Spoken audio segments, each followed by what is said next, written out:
말씀드린 것처럼 자료 구조가 뭔지를 이 챕터에서 소개해 드릴 거고요. 그리고 추상 데이터 타입과 자료 구조의 차이점이 뭔지를 설명해 드리겠습니다. 그리고 마지막으로는 이제 이 자료 구조들이 여러 개 있고 우리가 문제를 만날 때 이제 자료 구조들을 선택해야 되는데 이 자료 구조 선택하려 그러면 어떤 걸 쓰는 것이 더 성능에 좋을까? 이런 것들을 판단할 수 있어야 되는데 그걸 하기 위해서 이제 알고리즘의 성능을 분석하는 방법에 대해서 소개를 해드리겠습니다. 빅 O라는 거, 시간 복잡도, 공간 복잡도. 그러니까 알고리즘이 좋은 알고리즘이라는 것은 똑같은 걸 수행했을 때 더 빨리 수행되는 게 좋은 알고리즘이겠죠. 그리고 또 하나는 공간을 적게 쓰는 거예요. 공간을 많이 쓰는 것보다는 적게 쓰는 게 좋습니다. 근데 때로는 공간을 많이 써가지고 성능을 높이는 경우도 있어요. 근데 그것들은 내가 판단을 해서, 그러니까 공간 복잡도는 별로 안 좋지만 성능은 좋아. 반대로 얘는 공간 복잡도는 좋지만 성능은 나빠. 그럼 내가 뭘 선택할지는 이제 그 상황에 판단해서 해야 되는 거예요. 어떤 답이 있는 건 아니고. 근데 제일 베스트는 공간도 적게 쓰고 속도도 빠른 게 제일 좋은 알고리즘이다. 이렇게 이해하시고 뒤에 가서 이제 분석하는 방법들을 소개해 드리겠습니다. 그래서 우리가 프로그램에서 데이터들을 많이 처리해야 되겠죠. 그리고 이 데이터들을 처리하기 위해서는 컴퓨터 내에 표현을 해야 됩니다. 표현을 해야 돼요. 그래서 프로그램 할 때 이 데이터들을 내가 어떻게 표현할 것인지를 판단을 해야 되겠죠. 그리고 컴퓨터로 표현했을 때 어떤 특징을 갖고 있는지, 실세계에 내가 생각했던 데이터의 특징과 또 컴퓨터 표현했을 때는 좀 차이가 있을 수 있어요. 그 차이를 우리가 또 이제 생각을 해봐야 되겠습니다. 그래서 데이터를 컴퓨터에 어떻게 표현할지. 근데 데이터를 컴퓨터에 어떻게 표현할지가 자료 구조는 아니에요. 자료 구조는 이제 여러 개의 똑같은 종류의 데이터를 여러 개를 유지할 때 어떤 형태로 유지할 것인가. 그게 이제 자료 구조이고요. 그것뿐만 아니라 우리가 프로그램에서 프로그램 할 때에는 데이터들을 다양한 데이터들을 처리하는데 이 데이터를 어떻게 나타낼 것인가. 뭐 구조체로 표현할 것인가. 단순하게 원시 타입 하나로 표현할 것인가. 뭐 클래스를 새롭게 정해서 표현할 것인가. 이런 것들도 중요한 겁니다. 근데 자료 구조는 그건 아니에요. 자료 구조는 이렇게 구조체로 만든 어떤 데이터를 하나가 아니라 10개, 100개를 유지해야 된다. 그럼 어떻게 유지할 것인가? 이게 이제 자료 구조입니다. 그래서 자료 구조는 같은 종류의 데이터를 여러 개 유지하는 거고 어떤 자료 구조를 쓰냐에 따라서 프로그램의 성능이 매우 달라질 수가 있기 때문에 자료 구조가 상당히 중요하게 되겠습니다. 이 데이터라는 거는 아까 말씀드렸듯이 소프트웨어 내부에 표현하고 유지하는 형태와 보통 사람이 해당 데이터를 바라보는 시각이 다를 수가 있습니다. 그래서 그 차이에 대해서도 우리가 생각을 해야 되겠고 항상 프로그램 할 때 우리가 어떤 데이터를 사용해야 되고 이 데이터들을 컴퓨터, 프로그램, 내가 사용하는 언어로 어떻게 표현해야 되는지를 이제 결정을 해야 되겠죠. 그래서 예를 하나 간단하게 예를 들어보면 사람 나이가 있어요. 사람 나이를 우리가 나타내야 돼. 그러면 이거 정수 데이터이구나. 그러면 뭐 인트 타입의 변수에 저장하면 되겠다. 이렇게 이제 단순하게 생각을 할 수가 있죠. 그런데 항상 데이터를 우리가 처리해야 될 때는 이 데이터의 범위가 어떻게 되는지를 잘 보셔야 돼요. 이 데이터가 음수가 가능한 건지, 뭐 양수만 가능한 건지, 0이 가능한 건지, 그리고 그 범위가 최대값은 얼마인지 이런 것들을 보고 거기에 가장 적절한 타입을 선택해 가지고 나타내야 되겠고, 만약에 얘가 특정한 조건들을 보장해 줘야 되면은 그게 보장되게끔 뭔가 조치를 취해주는 데이터 처리할 때 취해주는 것이 필요합니다. 아니면 매번 쓸 때마다 내가 if만 가지고 비교를 해봐야 되는 거지. 이 데이터가 잘못된 값을 갖고 있지 않는지는 계속 확인해야 되니까 그게 안 되게끔 우리는 여러 가지 조치를 취해가지고 처리를 할 수가 있습니다. 그래서 우리가 이제 사람 나이라고 하면은 뭐 요즘 또 나이에 그 계산하는 게 예전하고 조금 달라졌지만 이제는 나이가 태어나면 0살인가요? 0살이죠. 한 생일이 지나야 1살이 되는 거고 그렇게 되는 거죠. 이제 법적으로. 그러니까 그러면 사람 나이는 0부터 이렇게 생일이 지날 때마다 일씩 증가하는 그런 거예요. 그리고 사람의 수명을 생각했을 때 뭐 100살 넘을 수도 있겠지만 150은 넘지 않겠죠. 그래서 이런 범위들을 우리는 머릿속으로 그리면서 생각을 할 거예요. 근데 걔를 인트로 그러면 이제 정수니까 그냥 단순하게 인트로 표현했어요. 그럼 인트로 표현하면은 얘가 이제 C++ 언어인데 그럼 C++ 언어에서 인트로 표현했다. 그러면 범위가 어떻게 돼요? 이렇게 되는 거예요. 이 범위가 얘 데이터의 범위하고 다르잖아요. 다르게 되면은 이 데이터가 프로그램에서 오류 때문에 뭔가 문제가 생겨서 범위에 벗어난 값을 유지할 수가 있습니다. 그럼 어떻게 할 건가? 뭐 언사인드로 처리할 수도 있고 뭐 인트보다는 더 작은 타입으로 처리할 수도 있고 여러 가지 우리들이 판단을 해줘야 돼요. 판단을 해야 된다는 거죠. 그래서 그런 것들을 우리가 이제 우리가 나타내려는 데이터와 그 데이터를 컴퓨터로 표현했을 때 차이가 나는 부분들, 그 차이가 뭔지를 좀 우리가 이제 개발자들은 생각하면서 프로그램을 해야 되는 거예요.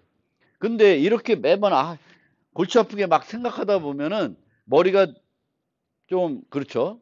그 불편할 수가 있어요. 그래서 많은 경우에는 이제 추상화를 해가지고 생각하죠. 그래서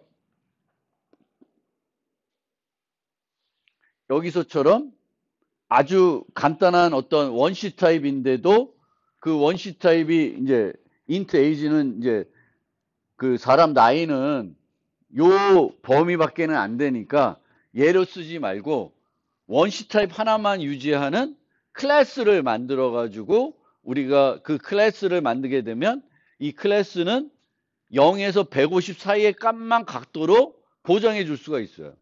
사용자가 직접 age의 값을 프로그램에서 바꾸는 게 아니라 age 나이 값을 바꾸고 싶으면 뭐 increase 한다든지 아니면 set 하는데 그 set에서는 인자 값을 보고 범위 내에 있으면 수정을 해주고 뭐 마이너스 값이 들어온다든지 뭐 2000, 뭐 3000, 뭐 이상한 엉뚱한 값이 들어오면은 안 바꿔주는 거죠. 그러면 그 클래스의 객체를 이용해서 나이를 나타내면 우리는 항상 이 나이는 0에서 150 사이의 값을 유지하고 있을 거다라고 확신을 갖고 사용할 수가 있게 되는 겁니다.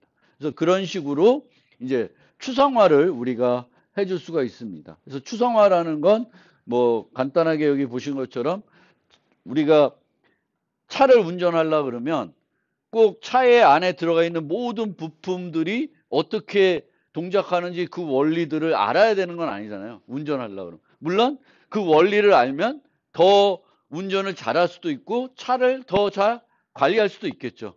그렇지만 그걸 모르더라도 운전하는 데는 크게 지장이 없습니다. 그래서 추상화한다는 건 이렇게 좀 내부적으로 복잡한 것들을 우리가 신경 안 쓰고 꼭 필요한 것들만 이제 봐서 생각을 하는 거죠. 그래서 필요에 따라서는 우리가 추상화를 해서 어떤 생각을 하게 되었지만 개발하다 보면은 은연중에 내부적으로 아주 이런 특징 같은 거 내가 인트로 표현하면은 저런 범위겠구나 이런 것들이 그리고 내가 생각하는 데이터와 차이가 있다는 것들을 생각하면서 코딩을 해야 되겠습니다.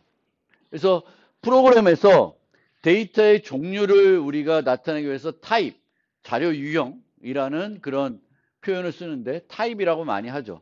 그래서 어떤 타입의 데이터를 유지할 것인가 이런 것들을 생각해야 돼 있고, 이 타입이 있으면 우리가 이제 생각해야 될 것이 이 타입이 가질 수 있는 값의 범위가 뭔지를 알고 있어야 돼요.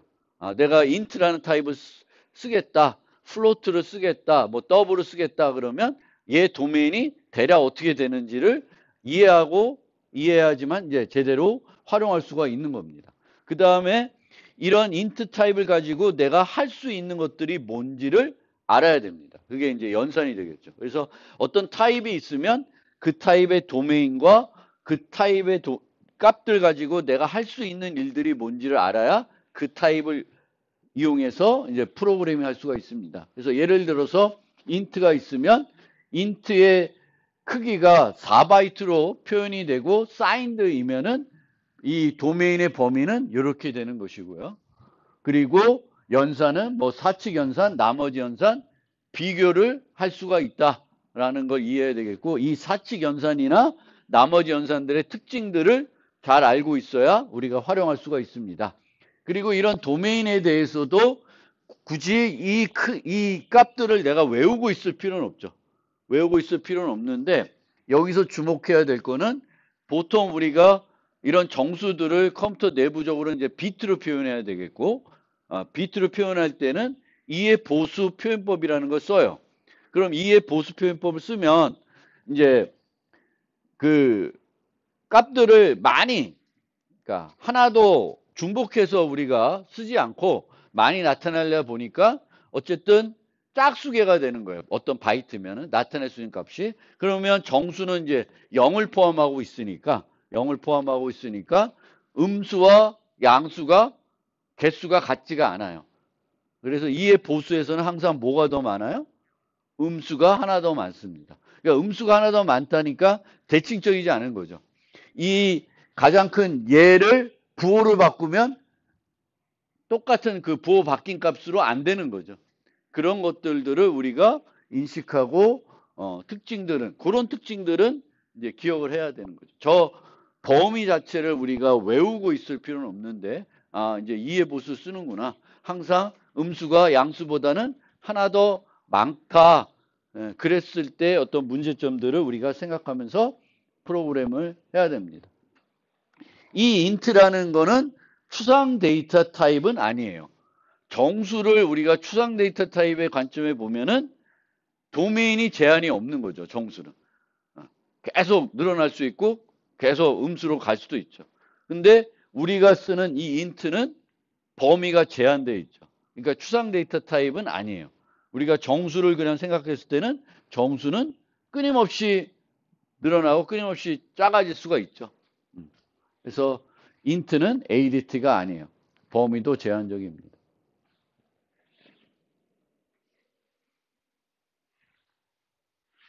그래서 추상 데이터 타입은 특정 구현 방식과 무관한 데이터의 특성이다. 그리고 정수에 대해서 한 가지 또 말씀드리면, 정수는 요 범위 내에 있는 그 도메인 내에 있는 값은 모두 나타낼 수가 있죠. 근데 이제 부동소수가 되면 도메인의 범위가 이렇게 되면 이 범위 내에 있는 모든 값을 나타낼 수가 없죠. 부동소수는. 워낙 요 구간 하나만 놓고 봐도 존재하는 수는 무궁무진한 거죠. 못 나타내. 그래서 발생되는 문제가 뭐예요? 정확도 문제죠. 요 정확하게 못 나타내니까 어떻게 나타내요? 그것과 가장 가까운 값으로 그 데이터를 나타내게 됩니다. 그럼 차이가 생기잖아요. 그 차이 때문에 이제 우리가 생각했던 결과와 다른 결과를 얻게 되는 거죠. 그래서 그런 특성들을 우리가 이해하고 프로그래밍을 해야 됩니다. 그러면 프로그래밍에서는 어떤 타입의 종류들이 있는지 좀 살펴봅시다. 그래서 여러 기준으로 우리가 타입을 분류할 수 있는데, 첫 번째 기준은 이제 원시 타입과 복합 타입으로 분류하는 거예요. 원시 타입과 복합 타입. 그래서 원시 타입은 이제 값을 하나만 유지하는 타입.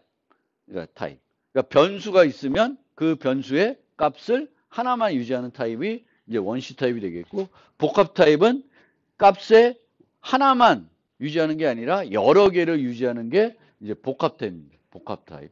그래서 원시 타입, 복합 타입. 이렇게 되는데, 이 원시 타입이 이제 우리가 프리미티브 타입이라고 하는데, 이 프리미티브 타입을 이제 어떤 용어로 쓰이는지는 조금 책들마다 다를 수가 있어요. 근데 제가 얘기하는 건 이 원시 타입은 다른 말로 해석하면 원자 타입, 뭐 어토믹 타입, 뭐 이렇게 얘기해요. 저게 정확한 어토믹 타입이라는 건 값을 하나만 유지하는 타입이 말하는 거예요. 그래서 프리미티 타입을 또 어떻게 해석하냐면 언어에 내장되어 있는 타입. 언어에 내장되어 있는 타입이라고도 얘기하고 언어에 내장된 타입이 아니라 컴퓨터에서 제공하는 타입. 뭐 이렇게도 얘기를 해요. 컴퓨터. 그래서 그 built-in 타입, native 타입 뭐 이런 용어를 이제 프리미티 타입이 원래 개념은 저거다. 이렇게 얘기하기도 하고요. 그리고 근본 타입이라는 게 있고 합성 타입이라는 게 있어요. 그래서 근본 타입을 이용해서 우리가 합성 타입들을 만들어요. 예를 들면 문자라는 캐릭터 타입을 이용해서 문자열을 만들죠. 문자열은 합성 타입이 되겠고 캐릭터는 근본 타입이 되는 거예요. 뭐 이런 여러 가지 용어들이 있는데 이쪽에 있는 용어들은 너무 복잡하니까 우리가 그냥 생각할 때는 원시 타입, 복합 타입. 원시 타입은 값을 하나만 유지하는 거, 복합 타입은 값을 여러 개 유지하는 거. 예를 들면 배열이나 문자열이나 구조체는 복합 타입이 되는 거죠. 그 다음에 또 한 가지 우리 기준으로 분류할 수 있는 게 값 타입과 참조 타입이에요. 그러니까 변수의 값 자체를 유지하면은 값 타입이 되는 거고 변수의 값을 유지하지 않고 주소를 유지하면은 참조 타입이 되는 겁니다. 그래서 값 타입, 참조 타입 이렇게 얘기하는데 여기서 참조 타입이라 하면은 또 C++ 배웠을 때 얘를 참조 타입이라는 레퍼런스 타입으로 이해할 수 있는데 이건 아니에요. 그러니까 C++에 있는 레퍼런스 타입은 되게 특이한 타입이고요. 우리가 말하는 그 타입 분류에서 참조 타입은 C++면 포인트 타입에 해당되는 거고요. 자바는 참조 타입. 그리고 파이썬은 다 참조 타입이죠. 모든 애들이 참조 타입으로 처리가 됩니다. 그래서 변수가 값을 유지하는 게 아니라 값이 저장되어 있는 위치를 유지하는 그런 타입이 되겠습니다. 값 타입, 참조 타입. 이렇게 두 가지 개념으로 우리가 보시면 되겠습니다. 그래서 조금 더 구체적으로 그러면 프로그램에서 데이터들을 우리가 어떻게 나타내는지를 조금 생각을 해봅시다. 그래서 뭐 정수 두 개를 받아서 그것의 합을 계산해라.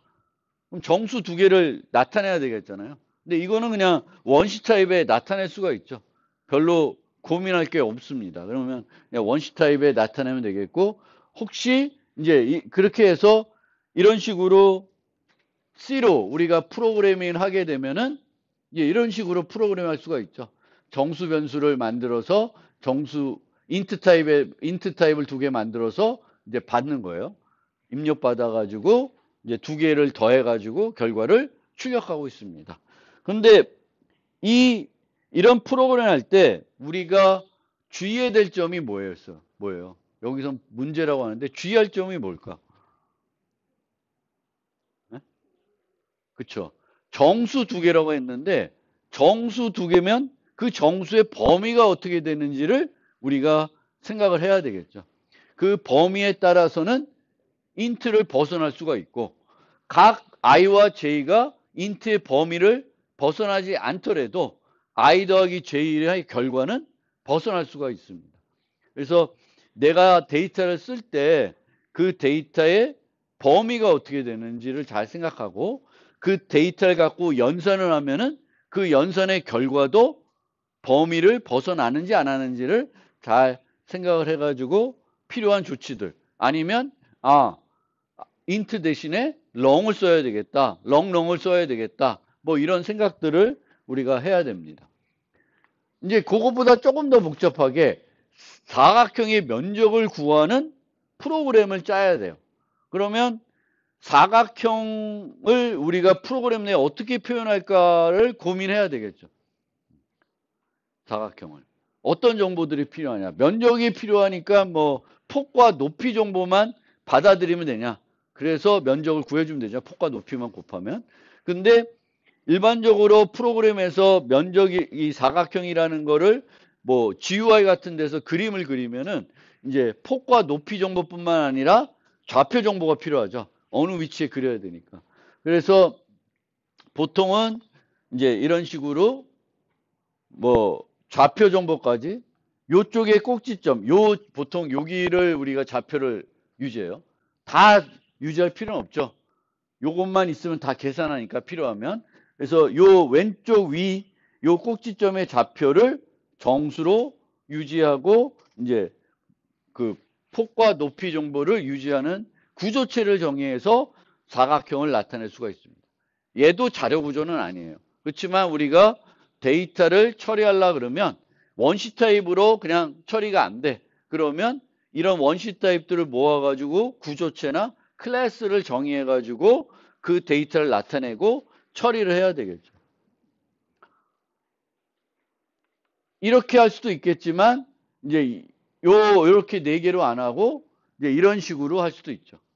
좌표니까 x, y를 묶어가지고 포인트 좌표로 할 수도 있어요. 그래서 이런 것들을 이렇게 할지 이렇게 할지도 프로그램에서 우리가 잘 할 줄 알아야 되는 거죠. 어떤 데이터들 처리할 때 어떻게 어떤 구조체들을 정의해서 표현할 것인지 이런 것들도 필요합니다. 근데 그거가 자료 구조에서 배우는 내용은 아닌 거예요. 이거는 그냥 여러분들이 프로그램 하면서 이제 익히는 그런 내용들이 되겠죠. 그래서 비슷하게 삼각형을 갖고 하면은 이런 식으로 좌표 정보를 하는 구조체를 갖고 이제 이렇게 세 가지 좌표 요 꼭지점 세 곳의 좌표를 이제 P1, P2, P3 세 개를 유지해 가지고 삼각형을 이제 또 나타낼 수가 있겠죠. 그리고 이런 식으로 이렇게 삼각형을 나타낸 다음에 이 삼각형을 갖고 하고 싶은 일들을 이제 이런 식으로 클래스로 메소드로 정의해 가지고 이제 구현해 가지고 이제 사용을 할 수가 있겠죠. 요 예제에서 뭐 여러분들이 집에 가서 해봐도 되는데 이제 이 첫 번째 요게 이제 생성자죠. 이제 그 삼각형을 새로 하나 만드는 거예요. 근데 삼각형을 새로 하나 만들 때 좌표를 3개 줍니다. 그래서 삼각형을 만드는 거예요. 그러면 요 트라이앵글 요 생성을 할 때 어떤 문제가 있을 수 있을까요?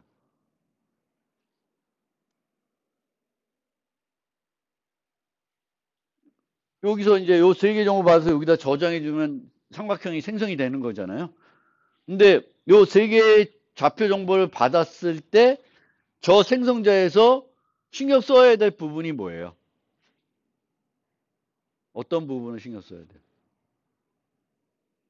3개의 좌표를 주면 이 좌표는 다 항상 삼각형을 만들어내요? 안 되죠. 그거 일직선에 이렇게 주면 어떻게 돼? X좌표가 다 같아, 3개가. 그러면 이건 삼각형이 될 수가 없죠. 그래서 그런 것들을 이제 이 또 생성자에서는 처리를 해줘야 되겠죠.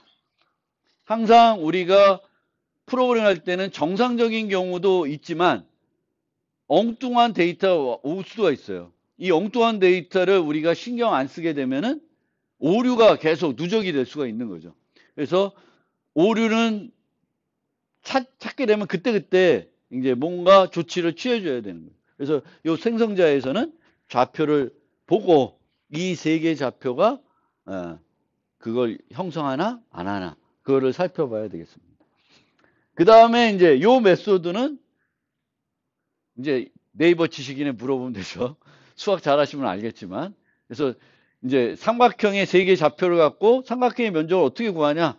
그러면 그거를 이제 공식을 찾아가지고 공식을 구현하면 돼요. 이건 특별히 뭐 할 건 없어요. 그리고 생성할 때 이 좌표들은 삼각형을 구성한다는 게 확실하니까 이것들을 호출할 때는 별로 문제가 아니죠. 이게 삼각형이 아닐지 뭐 이상한 좌표들 줘가지고 오류가 난다 뭐 이런 것들은 신경을 안 써도 되겠죠.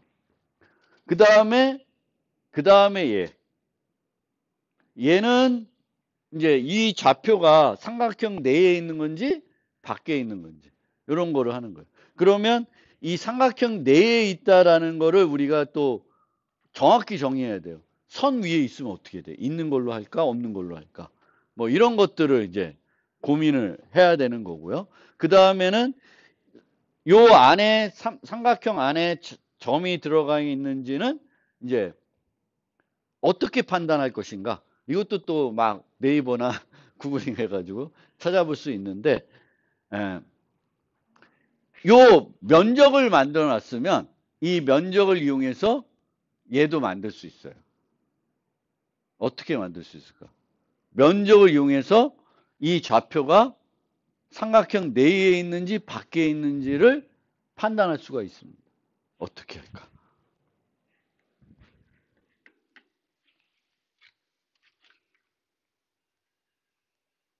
이런 점. 요 점이 삼각형 내에 있는지 아닌지. 그럼 면적을 구하는, 삼각형의 면적을 구하는 걸 우리가 만들 수 있잖아요. 구현해 놨잖아요. 그러면 이제 이 좌표가 있으면 삼각형을 또 만들 수 있죠. 삼각형을 몇 개 만들면 돼. 이런 식으로 삼각형을 세 개를 만들 수가 있죠. 그럼 뭘 해보면 돼? 요 세 개의 삼각형의 면적의 합과 뭐가 같으면 돼? 원래 삼각형의 면적의 합이 같으면 내부에 있는 거고, 그게 아니면 아닌 거예요. 물론 다른 수학 공식도 있어요. 그러니까 이런 것들을 구현할 때 물론 이런 문제들은 우리가 이제 옛날 중학교 책을 봐야 되나? 뭐 하여튼 찾아서 이제 수학 지식을 알게 되면 이제 나름대로 구현하시면 되는 거예요. 그래서 정상적인 경우와 아닌 경우 뭐 이런 것들을 따져서 이제 하는 거예요. 근데 이거는 자료 구조는 아니에요. 자료 구조. 그렇지만 이 자료 구조는 아닌데도 이런 것들이 중요하지가 않다는 건 아니에요. 항상 우리는 프로그램하다 보면 많은 데이터들을 처리해야 되겠고 그 데이터들을 단순히 원시 타입만 가지고는 처리할 수가 없어요. 그러면 어떻게 얘를 처리하는 것이 효과적인지를 판단해야 되겠고 보통은 이런 이제 객체지향에서는 클래스 같은 걸 만들어서 그 데이터를 나타내는 클래스를 정의해 가지고 프로그래밍을 하겠죠. 그래서 그거를 잘 우리가 할 수 있어야 됩니다. 근데 이거를 자료 구조로 생각하는 경우도 있습니다. 그래서 자료 구조는 복합 타입의 구체적인 구현이고 개별 데이터를 저장하고 추출하는 방식에 의해서 그 특성이 결정됩니다. 그러니까 내가 자료 구조에는 데이터를 계속 집어넣을 수가 있고요. 그 집어넣은 다음에 그 집어넣은 데이터를 추출해낼 수 있는데 이 저장과 추출이 어떤 특성을 갖고 있냐. 그리고 이 자료 구조 가지고 내가 뭘 할 수가 있냐. 어떤 연산들을 자료 구조가 제공하냐. 그리고 그 연산의 성능이 어떻게 되냐. 이런 것들을 이제 알아야 돼요. 그래서 자료 구조의 주요 특징은 개별 요소로 나눌 수가 있고요. 개별 요소의 배치가 어떻게 내부적으로 이 요소들을 배치하냐에 따라서 각 요소의 접근 방법이 결정이 되고요. 배치와 접근 방법은 모두 추상화할 수가 있습니다. 그래서 추상 데이터 타입이라는 관점에서 우리가 자료 구조를 살펴볼 수가 있고 근데 그렇게 봐가지고 프로그램할 수 있지만 나중에 성능을 따질 때에는 자료 구조를 활용을 해야 되는 거죠. 자료 구조를 결정해야지만 이제 그 성능을 논할 수가 있습니다. 그래서 추상 데이터 타입은 논리적인 비유고 자료 구조는 구체적인 이 ADT를 구현한 거기 때문에 공간 복잡성과 시간 복잡성을 다 논할 수가 있습니다. 얘는 논할 수가 없어요. 뭘로 어떻게 만들어져 있는지 모르기 때문에 논할 수는 없고 특징은 얘를 갖고 우리가 생각할 수는 있는 거예요. 그래서 우리가 그냥 스택이라고 하면은 그냥 ADT를 얘기하는 거예요. 근데 이 스택이 뭘 이용해서 스택을 쓰겠다 그러면 그게 이제 자료 구조 얘기가 되는 거가 되겠죠. 그래서 이 스택 갖고 한번 얘기를 해보면 스택은 리포를 제공하는 그런 자료 구조입니다. 리포. last in, first out. 맨 마지막으로 추가한 거를 우리가 달라고 했을 때, 추출할 때 제일 먼저 주는 그게 last in, first out 개념입니다. 그래서 스택은 뭐 동전 쌓기, 뭐 이런 것들, 뭐 쌓아놓은 것들에서 우리가 쌓을 때 중간에 넣기는 힘들잖아요. 어디다 놔요? 맨 꼭대기에 넣는 거고, 뺄 때도 중간에 빼면 무너질 수가 있으니까 맨 위에서만 뺄 수 있는 그런 구조가 스택입니다. 그래서 5, 3, 7 순으로 삽입을 하면은 추출을 그 다음에 삽입을 3개를 연속하고 추출 연산을 실행하면은 이제 7이 나오는 그런 형태고, 그 다음에 또 추출하면 3, 그 다음 또 추출하면 5가 나오는 그런 것이 이제 스택이에요. 그래서 리포를 제공한다, 스택은. 그것만 생각하게 되면 그거는 ADT 개념에서 이제 생각을 하는 거고요. 그러면 자료 구조로 이 리포라는 거를 한번 만들어 본다고 생각을 해 봅시다. 물론 배열로 만들 수도 있고 연결 구조라는 노드들을 만들어서 노드들을 연결해 가지고 스택을 만들 수도 있는데 배열로 만든다고 한번 생각을 해 봅시다. 그래서 배열로 만드는데 얘는 어떻게 만드냐면은 항상 집어넣을 때 맨 앞에다 집어넣어요. 그럼 5를 넣고 그 다음에 3을 삽입하면 5를 뒤로 옮기고 3을 넣는 거예요. 그 다음에 또 7을 넣을 때는 있던 애들 하나씩 뒤로 옮기고 7을 넣어요. 그럼 뺄 때는 맨 앞에 거 빼고 3, 5를 땡겨요. 그럼 이렇게 해도 리포라는 건 만족이 돼, 안 돼? 되죠. 근데 성능은 어때? 별로죠.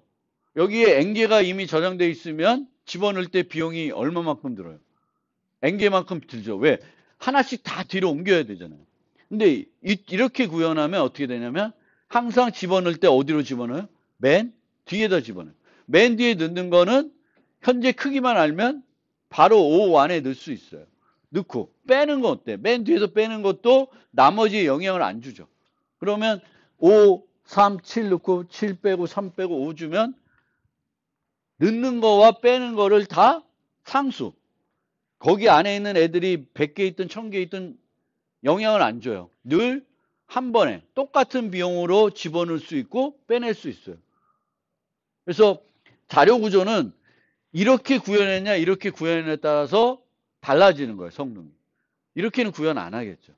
그래서 어떻게 구현했는지를 알아야 우리는 그거를 이제 성능을 논할 수가 있어요. 그래서 이제 이렇게 되는 게 이제 자료 구조인 거고, 자료 구조는 우리가 내부적으로 어떻게 구현했는지 뭘 사용했는지 알면은 성능을 논할 수가 있습니다. 그래서 여기서 성능은 시간 복잡도만 보통 생각할 수 있는데 이제 공간 복잡도도 같이 포함한 거죠. 뭐 보통은 우리가 N개의 데이터를 저장하려면 최소 N개의 공간이 있어야 되겠죠. 공간. 그거보다 더 많이 쓰면 별로인 형태가 되겠죠. 그렇습니다. 그리고 이제 자료 구조들은 이제 자료 구조를 분류해 보면 여기 없어. 동적 자료 구조 그리고 범용 자료 구조 이렇게 얘기하는데, 동적 자료 구조는 용량이 제한이 안 돼 있는 것들을 말해요. 그래서 보통 라이브러리 제공하는 그런 자료 구조들은 다 동적 자료 구조이고요. 그 다음에 범용 자료 구조라는 거는 유지할 수 있는 데이터의 타입의 제한이 없어요. 타입의 제한이 없어요. 그러니까 내가 이 스택이라는 거를 만들어 가지고 문자를 계속 저장할 수도 있고, 뭐 학생 정보를 계속 저장할 수도 있고, 뭐든지 저장할 수가 있는 거죠. 그래서 범용 자료 구조는 이 자료 구조에 저장할 수 있는 데이터의 타입에 제한이 없는 거고요. C++와 자바는 템플릿이라는 기능을 써가지고 범용 자료 구조를 만들 수 있게 해주는 거예요. 근데 이 자료 구조를 범용 자료 구조로 만드는 거는 어렵지가 않습니다. 왜? 문자를 저장하나 뭐를 저장하나 그 알고리즘은 차이가 안 나는 거예요. 앞에 보신 것처럼 스택을 만들려면은 배열을 확보해 주고 맨 뒤에다 넣고 맨 뒤에서 빼주면 돼요. 그러니까 맨 뒤에 넣는 게 문자면 문자를 넣는 거고 정수면 정수를 넣는 거죠. 그 차이만 있을 뿐 알고리즘 자체에는 차이가 없어요. 문자를 넣는다고 해서 갑자기 앞에서 집어넣어야 되고 뭐 이런 건 아니라는 거예요.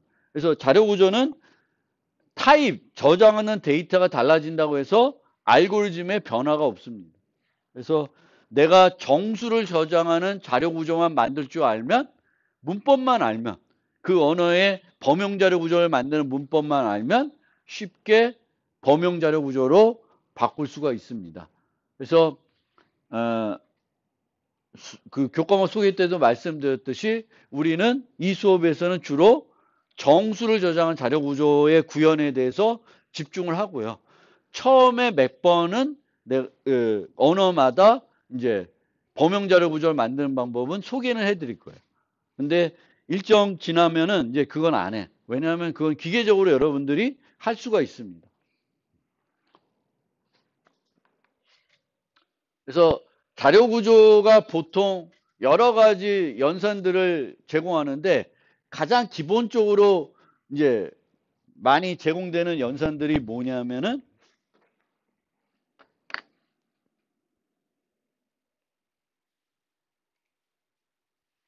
요런 애들이에요.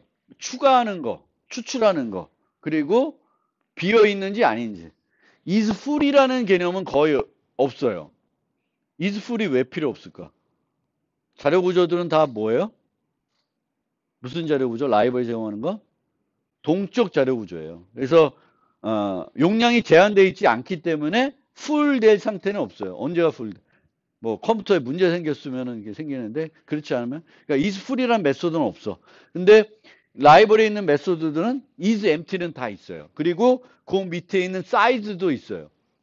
지금 현재 내가 5개를 저장하고 있는지 10개를 저장하고 있는지. 근데 한 가지 예외적으로 사이즈를 제공하지 않는 자료 구조도 있어요. 그거 되게 나쁜 거야. 왜 안 해? 불편하게. C++ 자료 구조 중에 사이즈를 제공 안 하는 애가 하나 있는데 그게 되게 그래요. 그거 왜 제공 안 하는지 모르겠어요. 그래서 이제 그런 거고요. 추가 추출. 여기 두 개가 핵심이고요.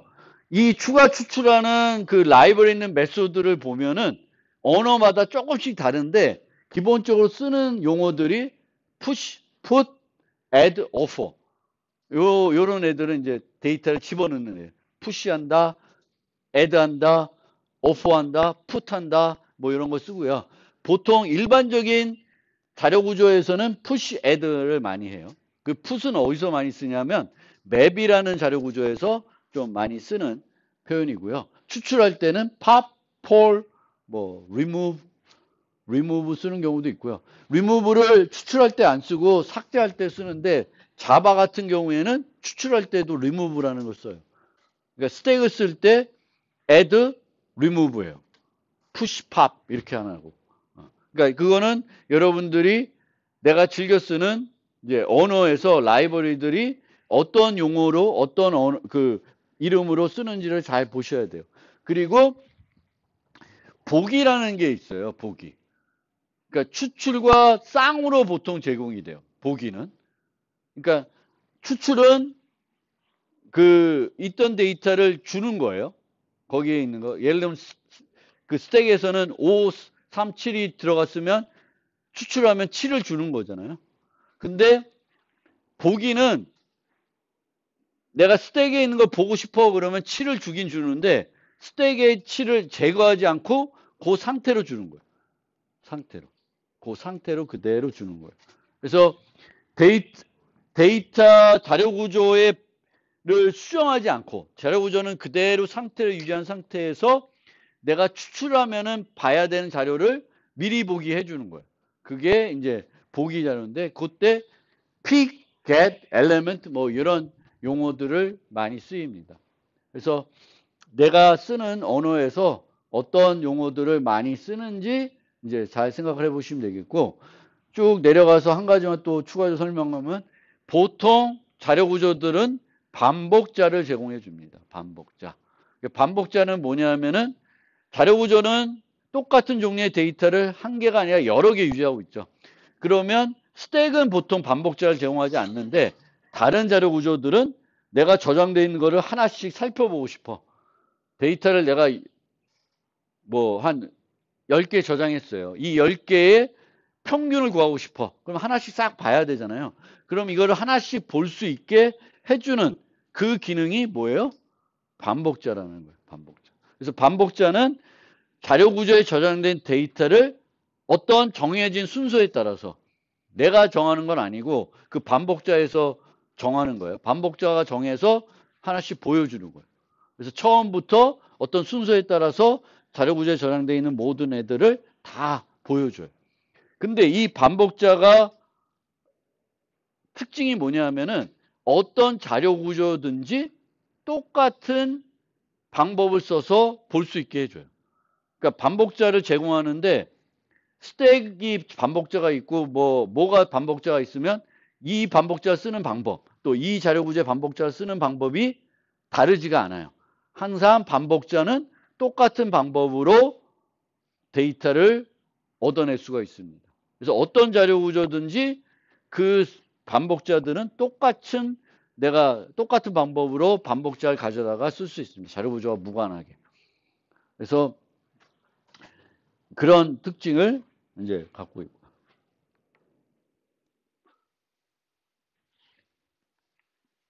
여기서 나왔네. 동적, 정적. 그래서 보통 프로그램 언어에서 라이브에 제공하는 자료 구조의 형태는 범용 자료 구조. 그러니까 자료 구조에 저장할 수 있는 그 데이터의 제한이 없고요. 동적 자료 구조. 그 데이터의 개수의 제한이 없고 보통 동질 자료 구조예요. 그러니까 내가 문자열을 저장하겠다 하면은 뭐만 저장할 수 있어요? 문자열만 저장할 수가 있습니다. 물론 이제 저거를 잘 안 되는 언어가 뭘까요? 저 동질 자료 구조. 저걸 잘 보장 못 해주는 게. 파이썬이 안 되겠죠. 파이썬은 이제 오리 타이핑이니까 막 리스트에 정수 한 3개 저장하다 그 다음에 막 부동소수 저장할 수 있고 뭘 저장할 수 있고 정수만 저장해 제한하려고 그러면 오히려 번잡합니다.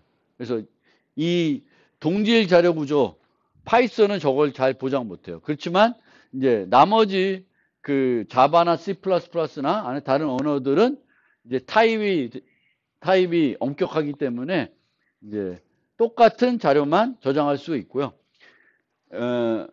여러 자료 구조들이 있는데 중간고사 이전에 살펴보는 자료들은 주로 선형 자료 구조이고 중간고사 이후에 살펴보는 건 비선형입니다. 여러 개의 데이터를 이었는데 선행 요소, 후속 요소가 있어요. 나보다 앞에 있는 애, 나보다 뒤에 있는 애. 근데 선형은 나보다 앞에 있는 애는 하나밖에 없고 있으면 하나밖에 없고 뒤에 있으면 그것도 하나밖에 없는 게 선형이고요. 여러 개가 있을 수 있으면은 이제 비선형입니다. 그래서 리스트, 스택, 큐 이런 것들이 선형 자료 구조예요.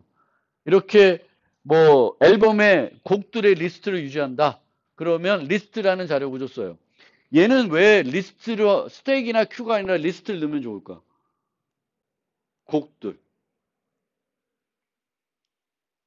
얘는 꼭 선형적으로 접근하지 않죠. 이미 접근할 수가 있잖아. 3번째 곡 틀어주세요. 4번째 곡. 그러려면은 스택이나 큐가 아니라 이제 리스트에 저장하면 보통 색인을 이용해서 이제 접근할 수가 있습니다.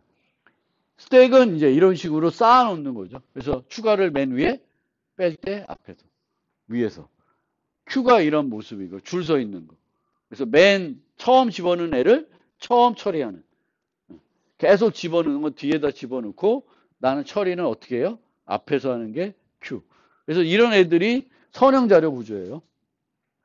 그리고 나중에 설명드리겠지만 이 큐 중에 우리가 보통 큐 얘기하면 FIFO-Q라 그래요. First in, first out. 그래서 줄 서는 것처럼 먼저 온 사람이 먼저 처리되는 거예요. 근데 우선순위 큐라는 게 있어요. 우선순위 큐는 먼저 온다고 해서 먼저 처리를 안 해줘요. 누가 해? 누굴 먼저 해요? 더 우선순위가 높은 애를 늦게 왔어도 먼저 처리해 주는 게 우선순위 큐입니다. 근데 우선순위 큐는 선형 자료 구조를 안 써요. 선형 자료 쓰면은 오히려 비용을 더 많이 발생을 해요. 그래서 우선순위 큐는 비선형 자료 구조로 처리합니다. 그래서 비선형 자료 구조에는 트리 그래프 같은 것들이 있습니다. 이게 트리 형태가 되는 거고요. 트리. 이게 그래프. 근데 그래프는 여기서 여기까지 가는데 방법이 한 가지만 있지 않아요. 여러 가지가 있어요. 그러면 그래프예요. 그래프. 근데 이제 여기서 여기로 가는데 이렇게 가는 게 한 가지 방법밖에 없다. 그러면 트리예요. 트리는 이렇게 어디서 어디까지 가는데 여러 가지 방법으로 갈 수가 없습니다. 보통 우리가 컴퓨터에서 생각하는 트리는 루트가 있는 트리를 많이 써요. 꼭대기에 있고 또 자료 구조에서 많이 사용한 트리는 이진 트리를 많이 씁니다. 이진 트리는 무슨 트리일까요? 자식이 있으면 최대 몇 개? 두 개가 있는 트리를 이진 트리이고 우리는 자료 구조로는 이진 트리를 많이 활용합니다. 이렇게 잠깐 쉬었다가 이어서